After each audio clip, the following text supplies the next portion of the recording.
ఇక నిన్న ఆర్థిక సర్వేను లోక్సభలో నిర్మలా సీతారామన్ సమర్పించారు. 2024-25 ఆర్థిక సంవత్సరంలో దేశ జీడిపి 6.5 నుంచి 7% ఉండొచ్చనే అంచనాను కూడా ఆమె వేశారు. ఇక ద్రవ్యోల్బణం రేటు 4.5% ఉంటుందని అంచనా వేశారు. 2025-26 ఆర్థిక సంవత్సరంలో ద్రవ్యోల్బణం రేటు 4.1గా ఉండే అవకాశం ఉందంటూ కూడా ఒక అంచనానైతే ఆమె స్పష్టం చేశారు. ఇక అత్యధిక ఉపాధిని సృష్టించే రంగం సేవల రంగం అంటూ ఆమె పేర్కొనడం జరిగింది. దాంతోపాటు వ్యవసాయాన్ని, వారికి కొత్త ఉపాధి అవకాశాలకు సంబంధించినటువంటి ఆ విషయాలు కూడా ఆమె నిన్న పార్లమెంట్లో ప్రస్తావించారు. మొండి బకాయిలతో దేశం ఎంతో నష్టపోయిందంటూ ఒక అంశాన్ని అయితే ఆమె చాలా స్పష్టంగా పేర్కొన్నారు. మరి దీనికి సంబంధించి వాళ్ళే సమాధానం చెప్పాల్సి ఉంది, వాళ్ళే అంశాన్ని కూడా ప్రస్తావించారు. మొత్తంగా దేశంలో జరిగేటువంటి చర్చల్లో అత్యంత ముఖ్యమైనటువంటి చర్చకు సంబంధించి మనం ప్రస్తుతం మాట్లాడదాం. అరవింద్ గారు, మొత్తం మీద ఆర్థిక సర్వేలో కీలకంగా కనిపించిన అంశం ఏంటంటే, గత సంవత్సరం 8% వృద్ధి రేటు వస్తే రాబోయే సంవత్సరంలో 6.5 నుంచి 7% వరకే వృద్ధి రేటు ఉండే అవకాశం ఉంది. అంతకంటే తగ్గే అవకాశం కూడా ఉంది అనే ఇండికేషన్స్ ఉన్నాయి. అంటే వృద్ధి రేటు మందగించటం లేదా తగ్గుముఖం పట్టడం అనేటటువంటిది ఒక నెగటివ్ సిమ్టమ్గానే చూడాలి ఖచ్చితంగా. ప్రాథమికంగా చూస్తే ఇది ప్రాథమికమైనటువంటి అంచనాలు, ప్రాథమికమైనటువంటి డేటాబేస్ ప్రకారం చూస్తే ప్రాథమికమైనటువంటి ఫ్లో, డెవలప్మెంట్ ఫ్లో పరంగా చూస్తే ఇది ఒక నెగటివ్ ఇండికేటర్గానే చెప్పాలి. కానీ అదే సందర్భంలో కొన్ని రంగాల మీద ప్రత్యేకమైనటువంటి దృష్టి, ముఖ్యంగా పర్యాటక రంగం పెద్ద ఉపాధి కల్పన రంగంగా, ఫార్మా రంగానికి సంబంధించినటువంటి అంశాల్లో ఒక సానుకూలమైనటువంటి సానుకూలమైనటువంటి ఫలితాలు అంచనా వేయటం, వీటన్నిటిని చూస్తే ఖచ్చితంగా ఒక ఫేవరబుల్గానే ఉంది. కానీ ఇక్కడ ఒక ముఖ్యమైనటువంటి అంశం గమనించాల్సింది ఏంటంటే, సేవల రంగం బాగా విస్తృతంగా ఉపాధి అవకాశాన్ని కల్పించబోతుంది అనేటటువంటి అంశం. ఇది 30 సంవత్సరాలుగా భారతదేశం యొక్క ఆర్థిక పరిస్థితి, అంటే ఎకనామికల్ డైనమిక్స్ ఏదైతే మారుతున్నాయో, ఎకనామికల్ డైనమిక్స్ మారుతున్నటువంటి నేపథ్యంలో ఇదొక కీలకమైన అంశం. ఇటీవల కాలంలో, అంటే గతంలో కేవలం ఉత్పత్తి రంగం మాత్రమే ఉపాధి కల్పనగా ఉన్నటువంటి అంశం నుంచి వ్యవసాయము, ఉత్పత్తి, ఇటువంటి ఏదైతే సాంప్రదాయకమైనటువంటి రంగాలు మాత్రమే ఉపాధికి పెద్దపీట వేసినటువంటి స్టేజ్లో వచ్చినటువంటి ఐటీ ఎనేబుల్ సర్వీసెస్ రంగం ఒక విస్తృతమైనటువంటి ఉపాధి కల్పనకి దారితీసింది. అదే సందర్భంలో సర్వీస్ సెక్టార్ పెరుగుతుందనేటువంటి ఏదైతే అంచనా ఇచ్చారో అది ఖచ్చితంగా ఒక సానుకూలమైనటువంటి అంశంగానే చూడాలి.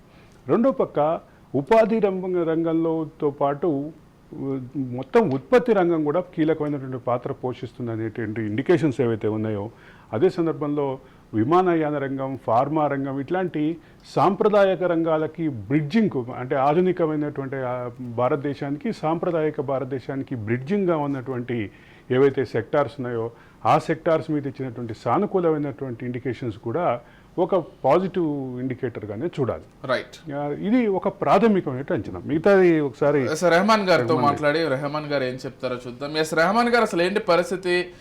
బీజేపీ 3వసారి అధికారంలోకి వచ్చిన తర్వాత ప్రవేశపెట్టబోయే మొదటి బడ్జెట్ కాబట్టి దీనికి సంబంధించి సర్వత్రా చర్చ జరుగుతోంది, ప్రతి ఒక్కరు ఆసక్తిగా గమనిస్తున్నారు. గతంలో మాదిరిగా వాళ్ళకి పూర్తి ఆధిక్యత కూడా లేదు కాబట్టి ఆచితూచి వ్యవహరించి బడ్జెట్ ప్రవేశపెట్టాల్సినటువంటి పరిస్థితి కూడా బీజేపీకి ఉంది. ఈ మొత్తం నేపథ్యంలో నిన్న జరిగేటటువంటి విషయాలు కావచ్చు, ఈరోజు ప్రవేశపెట్టబోయేటువంటి బడ్జెట్కి సంబంధించి కావచ్చు, ఎలా చూస్తారు, అసలు ఏం చెప్తారు? ఇంకొకటి అండి, ఇప్పుడు జీడిపికి సంబంధించి ఇంతకుముందు మిత్రుడు అరవింద్ కోహ్లీ గారు చెప్పినట్టు అంచనాలోనే తగ్గుతుందనేటువంటి అంశాన్ని కేంద్ర ప్రభుత్వం ముందుగా వృద్ధి రేటుకి సంబంధించి, అట్లానే ఇక్కడ వ్యవసాయ రంగాన్ని విస్మరిస్తున్నారు. ఈ దేశానికి గ్రామీణ ప్రాంతాల్లో, అట్లానే ఏదైతే సేవా రంగాలు, ఐటీ, ఇట్లాంటి సెక్టర్ ద్వారా దేశం పూర్తిగా వృద్ధి సాధిస్తుంది. ఈ రంగం ద్వారా మాత్రమే ఎక్కువ దేశానికి వృద్ధి వస్తుందన్నటువంటి అపోహల్లోకి, అంటే ఐటీ సెక్టార్ను ఒకవైపు ప్రోత్సహిస్తూనే అట్ దట్ సేమ్ టైము వ్యవసాయ రంగాన్ని కూడా ప్రోత్సహించాలి. ఈ దేశంలో నిజానికి వ్యవసాయ రంగం సంక్షోభంలో ఉంది. అది ఆర్థిక సర్వేలో వ్యవసాయ సంక్షోభాన్ని మనం అధిగమించేశాము, ఇక వ్యవసాయాన్ని సుస్థిరం చేయాలి, సస్టైనబుల్ చేయాలి అని మాత్రమే ఉంది. దానితో మీరు అది విభేదిస్తున్నారా చాలా పెద్ద రెహమాన్? అండి.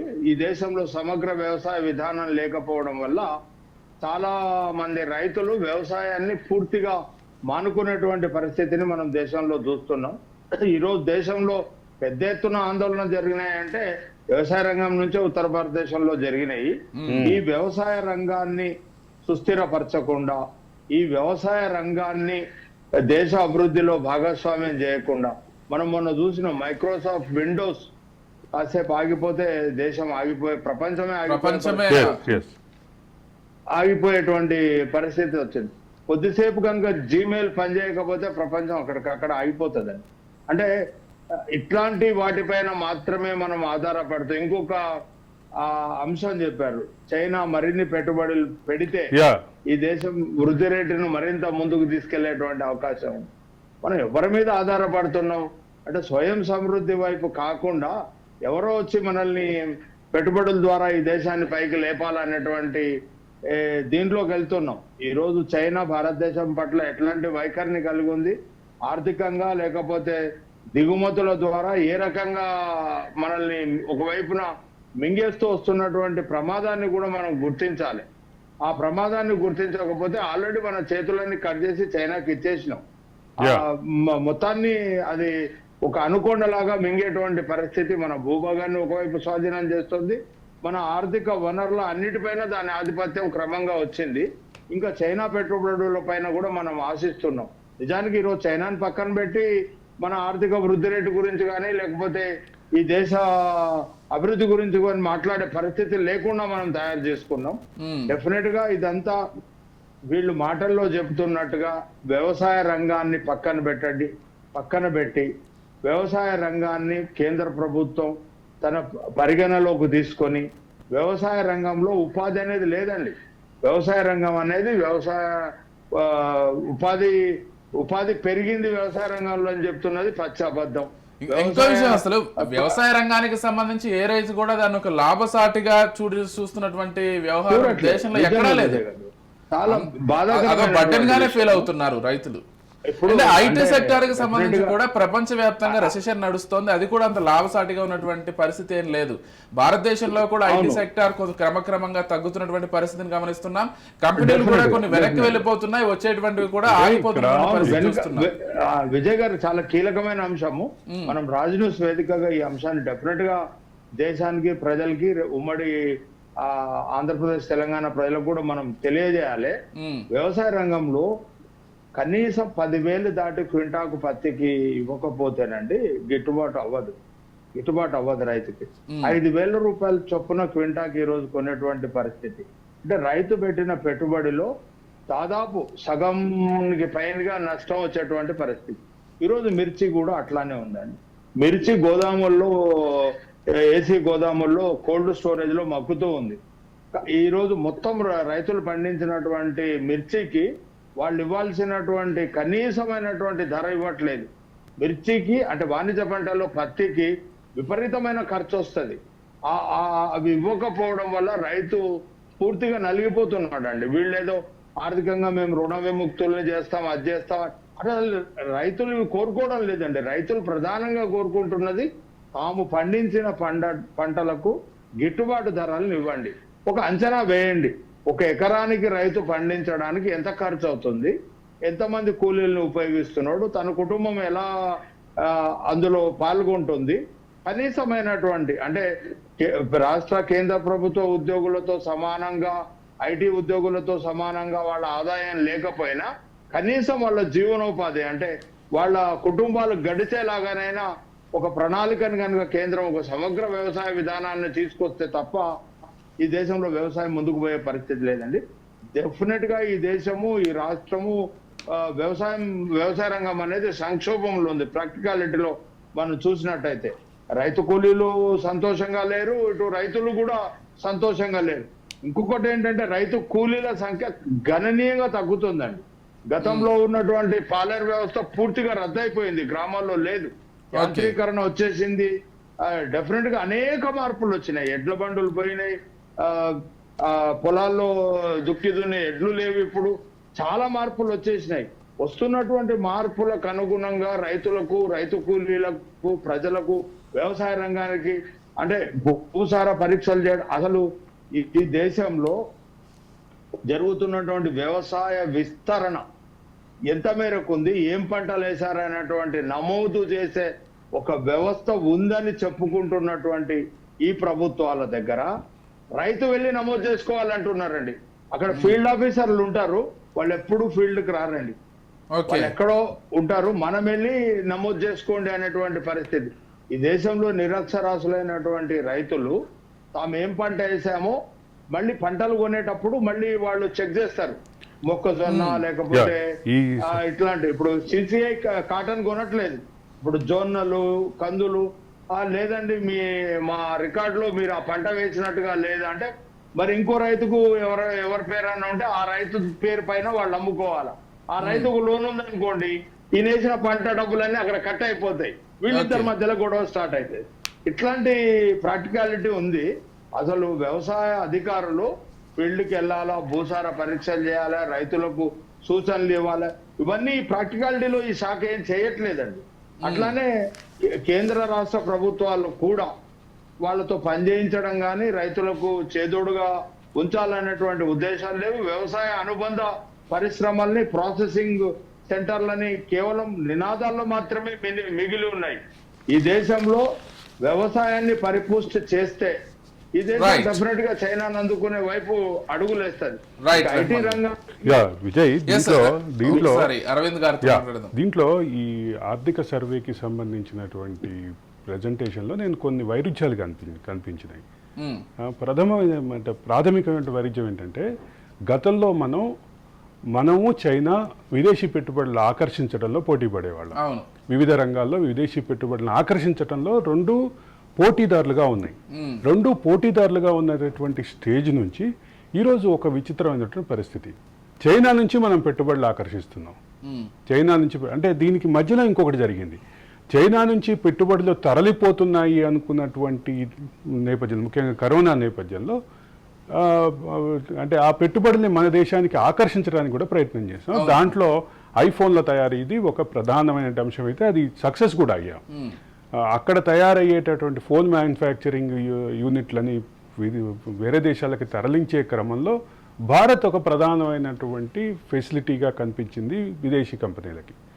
ప్రపంచాన్ని లీడ్ చేస్తున్నటువంటి ఆర్థిక కంపెనీలకి అది చైనా తర్వాత భారతదేశం ఒక పెద్ద హబ్గా కనిపించింది. అది ఆ రంగంలో సక్సెస్ అయ్యాం.